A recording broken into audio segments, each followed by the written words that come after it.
Hammaga assalomu alaykum hurmatli obunachilar. Men doktor Shavkatov yana sizlar bilan. Endilikda Top Doktor Uz loyihasi bilan sizlar bilan birga bo'lamiz. O'zbekistondagi eng top vrachlarni sizlarga men o'zim tanishtirib boraman, ya'ni sizlar tomon bo'lib. Bugungi sizlarning ma'lumotingizga ko'ra, sizlar yozinglar, biz mana bugun keldik Ahror Yakubov oldiga. Bizning Ahror Yakubov doktor umurtqa endoskopik usulni birinchi bo'lib O'zbekistonga olib kirgan vrachlardan biri hisoblanadilar. Doktordan bugun endoskopik usulning aynan afzalliklari hamda kasallar tomonidan kelgan hamma savollarga javob topamiz. Bo'lim haqida to'liq tanishtirib o'taman. Qani ketdik. Assalomu alaykum. Yaxshimisiz? Ahror aka yoniga keldik. Qayerda xonalari? Ikkinchi etaj, 202 xona. Ikkinchi etaj, 202 xona demak. Bunday turdagi jarrohlik amaliyotlari faqatgina 3 ta joyda qilinadi. Birinchisi Institut travmatologiya, ikkinchisi bo'lsa Profmed servis, uchinchisi bo'lsa Jexus klinikasidagi Ahror aka tashkil qilgan bo'lim hisoblanadi.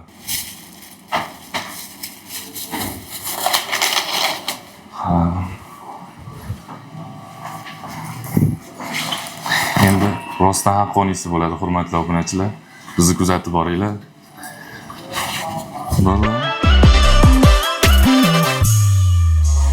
Bu bo'lim o'ziga xosligi Ahror akaning orqasida turgan juda ham kuchli jamoa. Ya'ni bu bo'limda ikkita operatsion blok bor, undan tashqari reanimatsion, alohida anesteziolog, reanimatolog. Video davomida bularni to'liq obzor qilamiz, kuzatib boringlar. Tibbiyotga bu sohani o'zi birinchi bo'lib koreyalik olim doktor Lim kashf qilganlar. Doktor Limning shogirdlari hamda eng ishongan shogirdlaridan biri bu Ahror aka hisoblanadilar. Bu menimcha juda ham zo'r bir natijalardan biri deb o'ylayman. Har kuni yuzlab insonlar qiynalishadi, ya'ni bel og'rig'idan, grijadan vrach topishadi, lekin unga boraymi, yo'qmi deyshadi. Keyin operatsiya bo'laman, yaxshi bo'lamanmi, operatsiyadan keyingi holatda o'ylashadi. Kelinglar, men bugun sizlarga men Ahror akaning yoniga keldim. Biz sog'ligimizni Ahror aka hamda uning jamoasiga bemalol topshira olamizmi, yo'qmi? Shuni bilib olamiz video davomida. Keyin yana bir eslatma, shu paytgacha Ahror aka 4000 dan ziyod operatsiyalarni bajargan ekanlar. Menimcha bu juda ham zo'r natija, hurmatli obunachilar. Qani ketdik, Ahror akaning yoniga kiramiz, hamma savollarni to'g'ridan-to'g'ri beramiz. Shuni bilib o'tinglar, hurmatli obunachilar. Men har doim sizlar tomonda bo'lib, vrachlarga savol beraman. Qani ketdik. Assalomu alaykum Ahror aka. Yaxshimisiz? Sizni ko'rsatuvimizni ko'rib turganingizdan bag'oyatda xursandmiz. Ahror aka, bu bo'limni o'zingiz asos solgan ekansiz. Bu bo'limga asos solganingizga qancha bo'ldi, necha yil bo'ldi hamda nima sababli bu bo'limda ochdingiz Ahror aka? Bu Endoscopic Spine Center'da ochishimizga asosiy sabab bo'lgan narsa, boshda Profmed servis klinikasida ishlaganman. Bu yoqda ham sharoitlar yaxshi edi. Faqat ya'ni ob'yom ko'paygan sari, bemorlar ko'paygan sari joy muammo, asosiy muammo MRTda bo'ldi. Ya'ni operatsiyadan keyin MRT qilish imkoni yo'qdi, chunki klinikani o'zida MRT bo'lmasa, uni qilish imkoni yo'q. Boshqa joyga borib, bemorlar kutib o'tirmaydi bu operatsiyadan keyin. Buni tanlaganim sababi klinikani bitta hamma narsa bor. Rentgen tekshiruvi bor, MSKT bor, MRT bor, hamma tekshiruv bor. Xullas bemor kelsa, bitta mana shu tekshiruvni o'zida, mana shu klinikani o'zida barcha tekshiruvlardan o'ta oladi.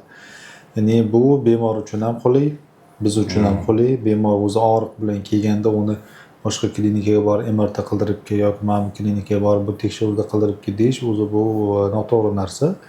Bemorga ham og'irlik, ya'ni qiyinchiliklar tug'diradi. O'sha uchun ham buni tashqi klinikani tanlab, klinika rahbariyati bilan kelishib mana shu bo'limni ochganmiz. Ya'ni bu bo'limda 2024-yil 1-martdan ish boshlaganmiz. O'sha 2,5 yil vaqt bo'lib qoldi. 2,5 yil. Ya'ni bu bo'limda barcha qulayliklar yaratilgan. Ya'ni operatsiondan tortib, post operatsiya reanimatsiyaga yotishi, bemorlarni bo'limda qarashi, personallar hammasi yaxshi yo'lga qo'yilgan ishlar. Ya'ni bemor kelganda u yoqqa yugurib og'rigarchiliklar bo'lmaydi hech qanday. Endi boshqa joylardan ko'ra, boshqa bo'limlardan ko'ra, endi albatta bitta siz operatsiya qilmaysiz Ahror aka buni. Boshqa joylarda ham qiladi. Nimaga aynan Ahror aka deb kelish kerak patsientlar? Mana 3 ta fishka ayta olasizmi? Endi asosan salafanni radio bu. Ya'ni salafanni degani bemorlarning ko'pchiligi operatsiya bo'lib ketgan bemorlardan eshitadi. Ya'ni operatsiya bo'lib borgan inson kimgadir rekomendatsiya qilsa, u uni ko'rib turgan bo'lsa, operatsiyadan oldingi keyingi holatini demak rezultat yaxshi bo'lganini ko'rsa, u bemor уже 100% operatsiyani bo'yniga olib kela oladi. Chunki asosiy muammo insonlarda ya'ni pazmonologiyada muammosi borlarda qo'rquvdir. Qo'rquv. Ya'ni operatsiyadan qo'rqish. Chunki ochiq operatsiya qilinganda baribir odamlar eshitgan, yurolmay qoladi, uch texnik kerak emas, bekorga gaplar paydo bo'lmagan, sababi operatsiyadan keyin asorat bo'lib yurolmay qolgani hisobidan. Birinchisi shu. Ikkinchisi bizga kelganda bemorlar ko'plari aytadi, operatsiyani o'zingiz qilib berasizmi? Shogirdlaringiz qilmaydimi? Chunki baribir narkozda bo'ladi, bilmaydi. O'zingiz qilib berasizmi deydi. Albatta operatsiyani o'zim qilaman. Ya'ni bizda masalan menda odam ajratish degan narsa yo'q. Masalan keldik, kim bo'lishidan qat'iy nazar, mani qarindoshim bo'ladimi yoki qarindosh bo'lmagan umuman yetti begona bo'ladimi? Kim kelsa, как men o'zimni yaqinimdek qabul qilib, ya'ni menga ishonib keldimi, qo'ldan kelgancha yordam ko'rsatasiz. Uni operatsiya qilib, to'g'ri qilib, hammasi muammosi nima bo'lsa, muammosini aniq birinchi diagnoz qo'yib, ya'ni muammosini hal qilib berishga harakat qilaman. Ya'ni menga ishonib keldimi, shu ishonchini oqlash kerak. Uchinchisi, endi bu sharoitlar. Ya'ni bemorlar kelganda albatta sharoitga ham qarashadi.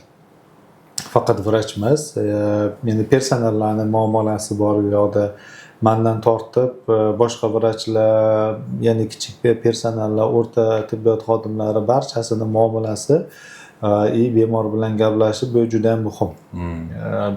Chunki bemorlar keladi, agar qanaqadir muammo bo'lib qolsa, konflikt tushunmovchilik bo'lib qolsa, joyida hal qilamiz hammasini.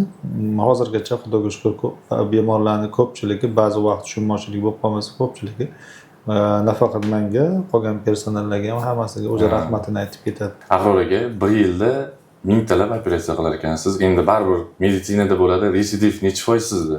Retsidiv foizi unaqa ko'p katta emas. 2-3 foizlar, ba'zi hollarda 5% gacha bo'lishi mumkin. Endi uni men kontrol qila olmayman-da. Chunki biz maksimal harakat qilamiz, broshuralar qilingan, bir oy davomida qanaqa rejim saqlash kerakligi. Men shuni aniq ayta olaman. Bergan rekomendatsiyamizda operatsiyada bo'lgan bemorlarning 100% hammasi amal qilmaydi. To'g'ri. Agar amal qilsa, retsidiv foizi kamayadi. Amal qilmagani hisobida ba'zi hollarda 5% gacha bo'lishi mumkin. Bu 5% juda katta ko'rsatkich emas, odatda 2-3% retsidiv ko'rsatkichi. Endi retsidiv bo'lishi bemorda u bemorga ko'proq bog'liq narsa. Mana mendan ketdi bemor, chunki operatsiyadan keyin sirasi MRT qilinadi. Bizda bemorda ko'rsatiladi operatsiyadan oldingi holat, operatsiyadan keyingi holat. Qanaqadir retsidiv nimadir bo'lsa, chunki bemorning javobgarligida u bizdan ketgandan keyin. Chunki qanaqa rejim saqlaydi, uni biz kontrol qila olmaymiz. Hamma narsa keyin o'zini qo'lida bo'ladi. Albatta. Keyin bitta narsa qiziq Ahror aka, mana operatsiya bo'ldi, o'sha operatsiyadan chiqdi, lekin ahvol yaxshi emas. Siz kutgan natija bo'lmadi. Qayta operatsiyaga olasizmi? U rejim qanday bo'ladi? Kim tomonidan bo'ladi? Juda ham qiziq hammaga bu narsa. Ham qiziq. Ba'zi hollarda bo'ladi bemorlar, mana operatsiya qilindi, operatsiyadan keyin, например, 50% og'riq ketdi. 50% og'riqlar saqlanib qoldi. MRTda ko'ramiz. MRTda ko'rganda toza bo'lsa, ba'zida operatsiyadan keyin nervlarda atyoq bo'lishi mumkin, shishadi u. Agar atyoq hisobida bo'lsa, bemor javob berilmaydi. Odatda operatsiya qilindi, ertasi kuni javob beramiz biz. Agar qanaqadir og'riqlari pasayib, polностью ketmasa, kuzatiladi. Qanaqadir muammo bo'lsa, MRTda ham toza bo'lganda ham, ya'ni nervda atyokning hisobida og'riq bo'ladigan bo'lsa, 3-4 kun olib qolib, qo'shimcha lecheniya qilib, atyoklarni kamaygandan keyin og'riq, ya'ni o'tib ketgandan keyin javob beriladi. Hech qachon men bemorga operatsiyani men qildim, masalan, og'riqlar o'tib ketmagan taqdirda ham bo'ldi bor uyingga ketaver, bu yog'i mani ishim deb aytmayman-da, chunki bemor kelgandan keyin sog'ayib ketish kerak. Ba'zi hollarda bo'ladi, masalan, operatsiya qilinadi, operatsiyadan keyin MRT qilamiz, naboratoriya og'riqlari kuchayib ketib qoladi bemor. Demak, siz operatsiyadan oldin ham, keyin ham MRT bo'ladi. MRT qilinadi. Operatsiyadan keyin ba'zi hollarda MRT qilganda og'riq kuchayib ketgan bemorlarda gematoma bo'lib qolishi mumkin, qon yig'ilib qoladi. Qon yig'ilib qolsa, bemorlarga tushuntiramiz, mana shunaqa. Chunki hamma bemorga drenaj qo'yiladi, qon to'planmasligi uchun. Ba'zi hollarda baribir drenaj yetarlicha kuch yetmasligi mumkin. O'sha qon, ya'ni zugustik deydi, qon laxtasi nervni ezib qo'yganda bu ham og'riq beradi, как grijaga o'xshab. O'shanaqa holat bo'lganda tushuntiramiz bemorga, gematoma bo'lib qolgan, uni tezda tozalab tashlash kerak. Bemorlarda hozirgacha hech qaysi qarshilik qilmagan. Operatsiyaga olib, ertasi kuni gematomani tozalab tashlashimiz, og'riqlar o'tib ketadi. O'tib ketadi hammasi. Ahror aka, obunachilarimiz tomonidan yana bir savol kelgan, juda ham ko'p. Mana homilador, 4-5 oylik homilasi bor. Bu qanday operatsiya qilsa bo'ladi grijasini? Aktualniy tema, aniq soni esimda yo'q. Nechtadir ham homilador bemorlarni operatsiya qilib berganmiz. Lekin qilasiz. Ha, operatsiya qilamiz. Masalan, Ahror aka yoshni chegarasi yo'qmi bu yoqda? Umuman qilaverasiz hammasi. Uni bir xil o'ylaydi, yoshim katta deb o'ylaydi-da. Masalan, eng katta yoshda operatsiya qilgan bemorimiz 96 yoshlik. 96 yosh. 96 yoshlik bitta amakini 95 yoshlik onaxonni operatsiya qilganmiz. Homiladorlarni ham xuddi shunaqa. Ya'ni ko'plar birinchi, ikkinchi trimestr bo'lsa, bemalol MRT qilib ko'rib, rentgen ishlatmasdan xavfsiz qilib operatsiya qilib bersa bo'ladi. Soni aniq bir nechta homilador ayollarni operatsiya qilib berganman, bolaylik bo'lib yurishdi. Umuman muammo yo'q. Demak, Ahror aka, bir yilda minglab operatsiyalar qilasiz. Albatta chet eldan ham patsientlaringiz keladi. Ularga yaratilgan sharoitlar qanaqa? Alohida nimadirlar bormi? Yo'q, o'zi bizda operasionimiz qilingan sharoitlar, mana operatsiyadan keyin bemorlarning kuzatuv xonasi o'zi dunyo международный standart bo'yicha qilingan o'zi. Javob beradi.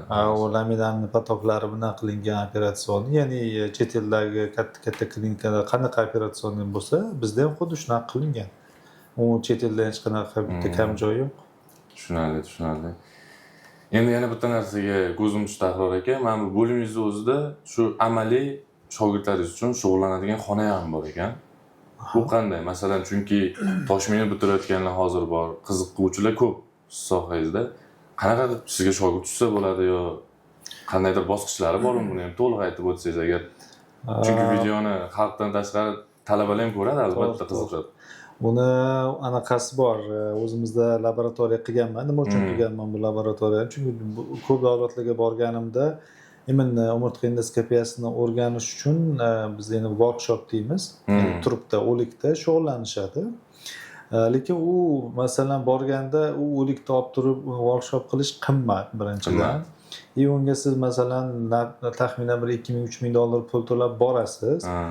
Bir kun 2 kun qatnashasiz. 2 kun bo'ladi odatda workshoplar. Bir kun ko'p holada 2 kun.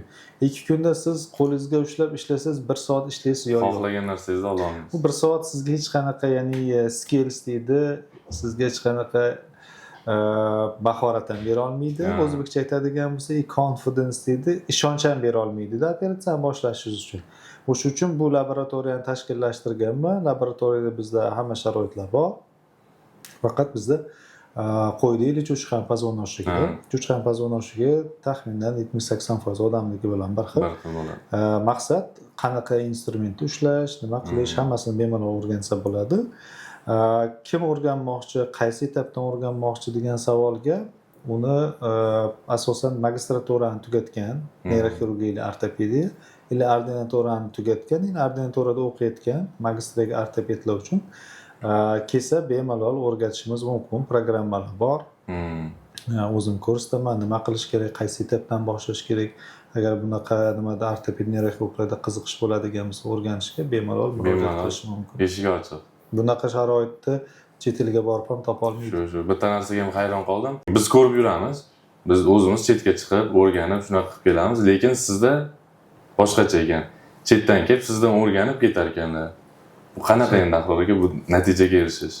O'sha ko'plar bunga hayron qolishgan. Masalan, chetdan Amerikadan, Yevropadan, Rossiya, Osiyoning boshqa davlatlaridan kelishadi o'rganishga. Ya'ni bizda bu odatiy hol emas-ku. Shunday. Bemorlar keladi, orqamda o'sha o'rganuvchilar kelib o'tirgan bo'ladi. Endi ular bilan ingliz tilida gapirsak, ba'zida eshitaman, bemorlar bir-birimdan yoki yordamchimdan so'raydi, bular kim deb, bular o'rganishga kelganman unaqa davlatdan desa. Odamlar hayron qolishadi, chunki bunga odatlanishmagan. Odatda biznikilar chetga borib o'rganib kelishadi. Naborot bu narsani yo'lga qo'yganmiz. Ya'ni O'zbekistonning endoskopiyasi hozirgi kunda o'zi top darajaga chiqib bo'lgan. Yevropada, Amerikada даже bular hali endi rivojlanyapti. bizda O'rta Osiyoda O'zbekiston уже oldinga chiqib ketib bo'lgan. Ya'ni buni solishtiradigan bo'lsangiz, butun dunyo o'yinida top darajadagi o'zi chiqib bo'lgan. Shuni inobatga olib, ya'ni biz chetga borganimda konferensiyalarga qatnashib, dokladlar qilinadi-yu, o'sha dokladlarni ko'radi ular ham, ko'rib turib, qanaqadir mani texnikamni o'rganmoqchi bo'lsa, unda qiziqish uyg'onsa, kelib turib o'rganib bemalol keladi. Endi shu joyda yana bir ikkita savollar bor Ahror aka. Operatsionniy texnologiyalar qanaqa stoykadan foydalanasiz? Ichkaridagi jihozlar. Ko'plar buni so'raydi. Operatsion texnika qanaqa, yaxshisi qo'yilganmi, yo'qmi deb. Masalan, hozirgi men ishlatayotganim 4K, ya'ni Striker 4K qo'yilgan 4K'si. Bu hozirgi kunda eng oxirgisi. Ya'ni bu Koreyada men domlam nima ishlatsa operatsionnisida, nima instrument ishlatadi, nima skopidan tortib o'sha kamera sistemasigacha yo'da hammasi shu. Yo'da Koreyada domlam nima ishlatsa, bu betdan xuddi shu narsani ishlatamiz biz. Ya'ni bir xil demoqchiman. Hech qanaqa farq yo'q. Demak, O'zbekistonda bitta ham deya olamiz shu apparatlarni yo'qmi? Yo'q, boshqa klinikalarda ham bor. Endi bu yoqda unaqa narsa, apparat to'g'ri, muhim. 4K endi ko'rsatishi yaxshi. Faqat apparat sizda operatsiya qilib bermaydi. To'g'ri. Instrumentdan ham sizda operatsiya qilib bermaydi. Bu yoqda asosan xirurgning mahoratiga bog'liq. Agar siz hamma narsani zo'r instrument apparatni olib bersangizda, mahorati yo'q xirurgga bersangiz hech narsa qila olmaydi. Foydasi yo'q. Mahoratli xirurg bo'lsa, oddiy kamera sistemasida ham yaxshi operatsiya qilaveradi. Unda Ahror aka, rahmat. Buni bemalol bo'limga o'tsak, bo'lim haqida tanishtirib, hamma narsani o'rganib chiqsak, nima deysiz? Bemalol bemorlar bilan gaplashishda. Bemalol kirib, hurmatli obunachilar, endi bo'limda bo'ladi video. Bizni kuzatib boringlar. Eng zo'r kadrlar endi bu yoqda. Mana hurmatli obunachilar, operatsiya boshlanganiga 5-10 daqiqa bo'ldi. Hozirdan to'g'ridan-to'g'ri operatsionni blokka kiramiz hamda bemorda o'zidan hamma narsani bilib olamiz. Qani ketdik bo'lmasam. Assalomu alaykum qadrli hamyurtlar. Bugun bizning rejamizda 4 ta endoskopik umurtqa stenozi amaliyotini bajarish rejalashtirganmiz. Birinchi bemorimiz yoshlar 70 yoshda, 2 marta anamnezdan, hayot anamnezida operatsiya amaliyoti o'tkazganlar. Hozirgi kunda bizga jarrohlik amaliyotini o'tkazish uchun kelganlar. Ko'p marotaba aziyat chekkanlar. Bemorimizdan eshitib qolamiz.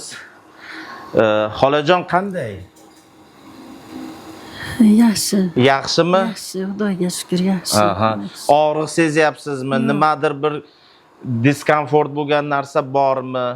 Yo'q, og'riq sezganim yo'q. Siz o'ylaganday qiyin narsa emasmikan? Yo'q, men Sizda qiynalib yurgan bemorlarga nima deb murojaat qilasiz? bemorlarga kelinglar. Qiynalib yurmanglar deyman. 15 yildan beri shu bel oyoq og'riqlarining azoblarini tortaman. Xudo xolasa yaxshi bo'lib chiqib ketaman degan umidim bor. Doktorlarga, Ahrorjonga, sizga, mana xizmat qilib yurgan qizlarimga, hammalariga rahmat, tan jonlaring sog' bo'lsin. Ilohim nimaiki niyatlaring bo'lsa Allohim o'zi yetkazsin hammalaringizni.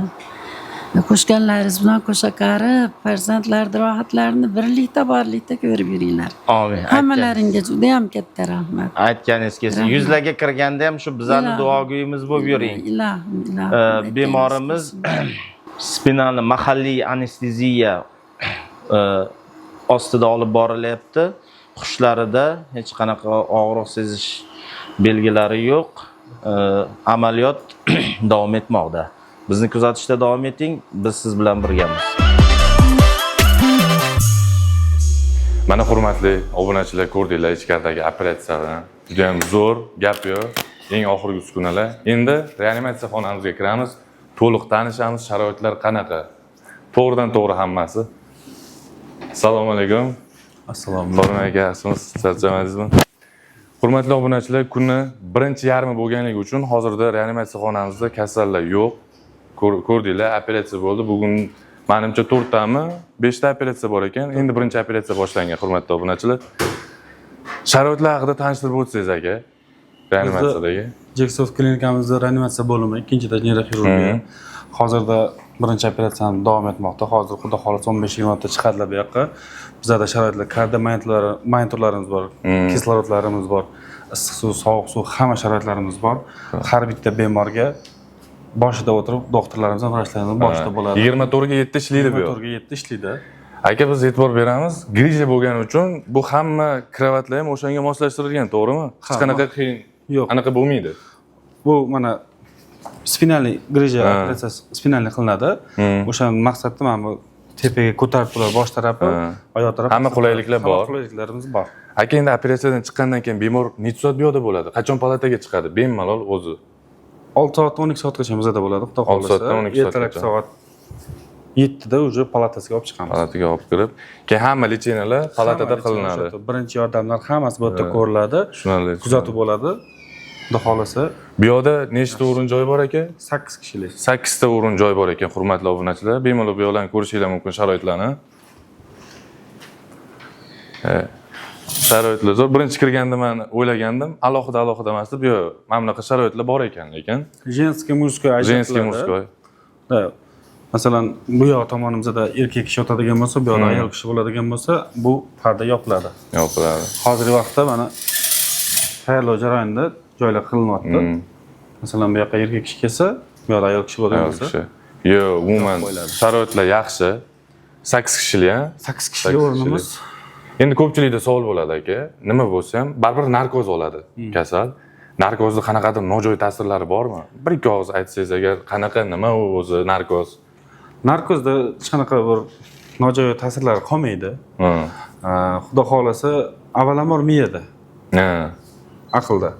O'zida haqiqatdan mana shu narkozdan keyin mana shunaqa bo'ldim desa, haqiqatdan shunaqa bo'ladi.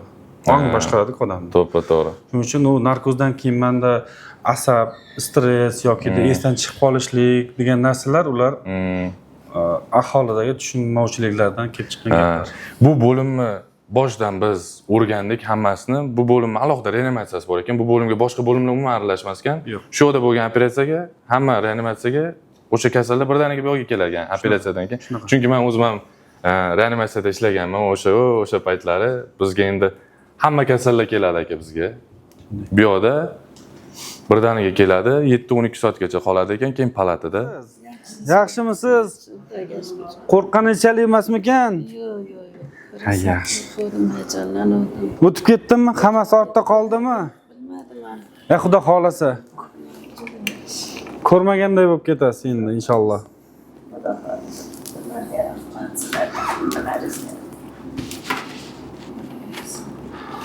Ana burningizga kislorod qo'yaman. Bismillah.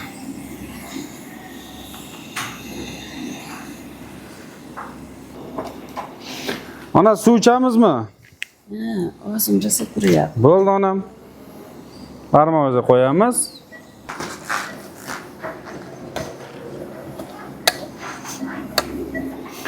Qani, bismillah.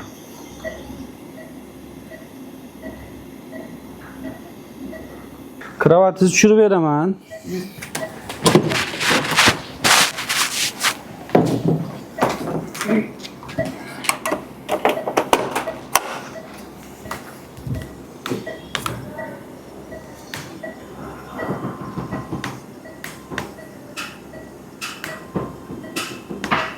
Qulaymi?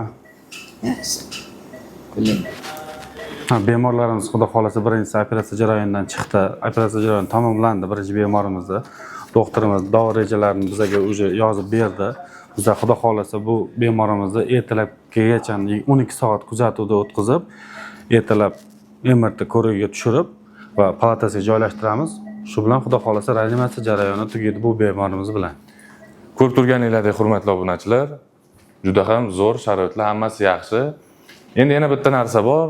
Biz Ahror akani hamma videolarini o'rgangandik.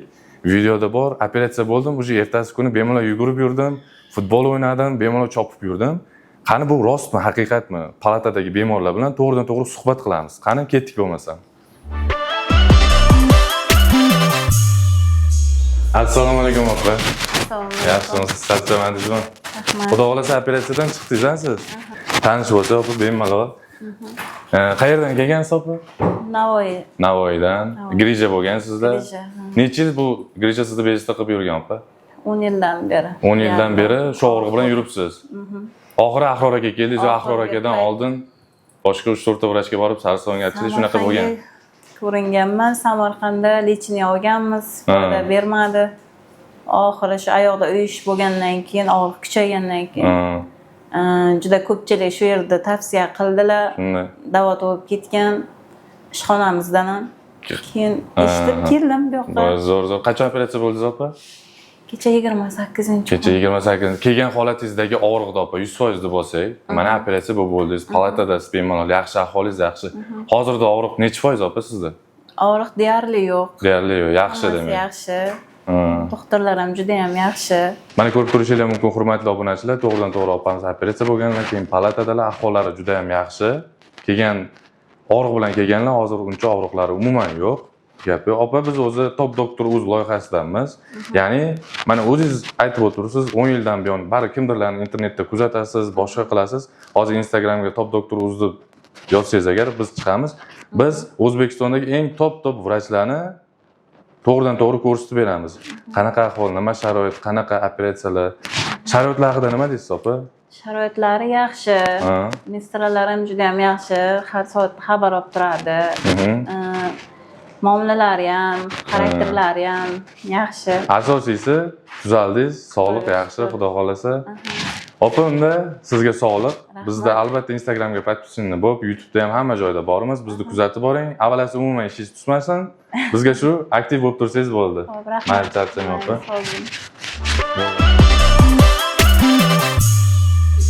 Endi hurmatli obunachilar, bo'limdagi palatalarni Nurbola akamiz to'liq tanishtirib o'tadilar.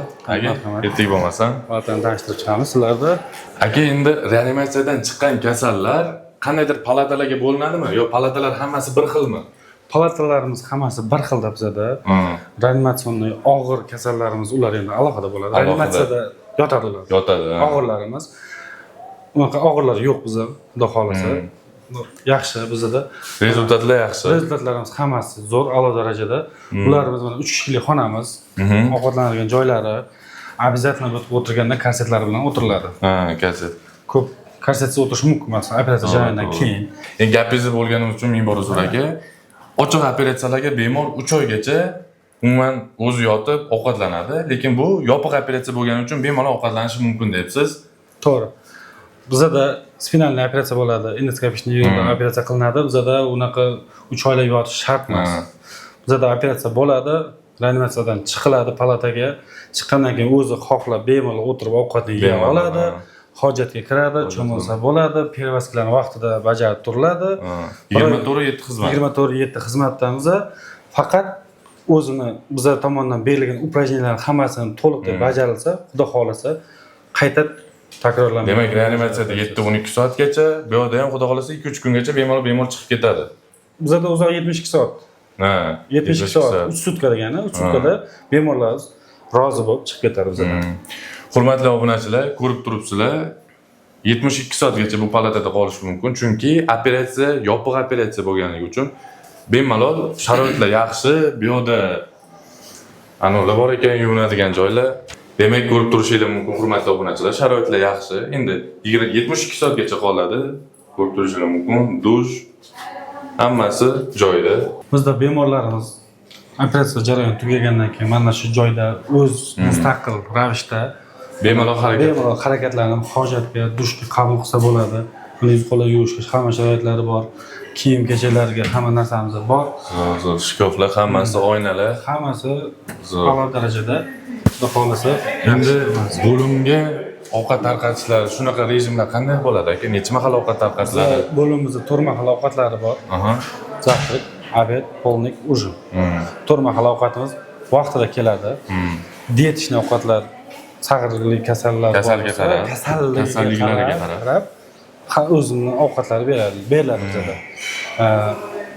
Obishni kasallarga obishni ovqatlar beriladi. Уже qand diabeti bor kasallar bo'ladigan bo'lsa, ularga diyetishni ovqatlar beriladi. Bo'limimiz Nurbolaga endi bir ikkita narsaga e'tibor berdim. ozgina nekomfortniroq narsalar ham bor ekan, chunki Ahror akani xonasiga kirayotganda manimcha mana bu narsalar mani ko'zimga sal g'alati ko'rindi. Chunki главный vrachni oldiga kirayotganda albatta bu narsalar menimcha g'alati deb o'ylayman. Kutish zalida ham bu yoqda ozgina bir ikkita baklashkalar, bu yoqda sal nekomfortniroq ko'rindi. Endi har tomonlama olsak, lekin zo'r sharoitlar. Chunki bemor bu yoqda ko'pincha qolmaydi. Ha, bizada asosan bemorlarimizga komfortliroq bo'lishi uchun mana bu tomonimiz palatalar bo'lganiga sababli mana issiq suvimiz bor, qaynagan suvimiz bor, yonida ko'llarimiz bor. Bemorlar uchun keling.